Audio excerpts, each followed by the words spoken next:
Açıklama yapmış Bakan Bey. Dün açıklama yaptı. Tabii bizi çıkarıp kendi adamlarını yerleştirecek şu an. Biz de kendi işimize geri dönmemiz için işimizi istiyoruz. Mücadele ediyoruz. Ekmeğimiz için buradayız. Çoluk çocuğumuz için buradayız. Şu 200 tane çıkarılan arkadaşlarımızın her birisinin şu an 20 tane nüfusu var. Ekmeği bile yok, evine götüren. Yani hiç, ben kendim tümör hastasıyım. Kendim tümör hastasıyım. Şu an gözümü kaybetmiş biriyim. Arkadaşlar komple sivil vatandaşlar, esnaflar olsun.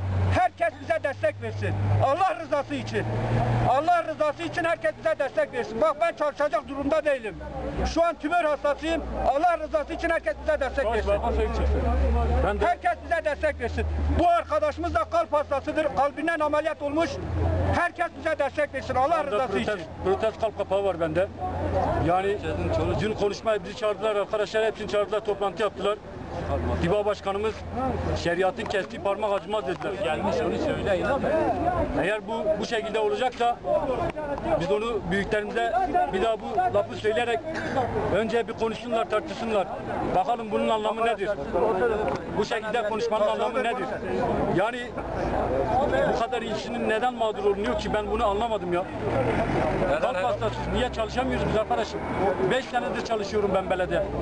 Bize biri gelip ekmek veriyor, biri geliyor ekmeğimizi elimizden alıyor.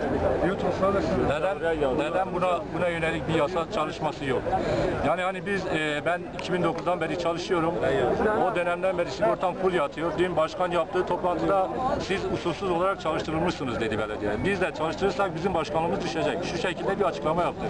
Yani biz bu devlet kurumunda çalışıyoruz. Biz nasıl usulsüz olarak çalışıyoruz?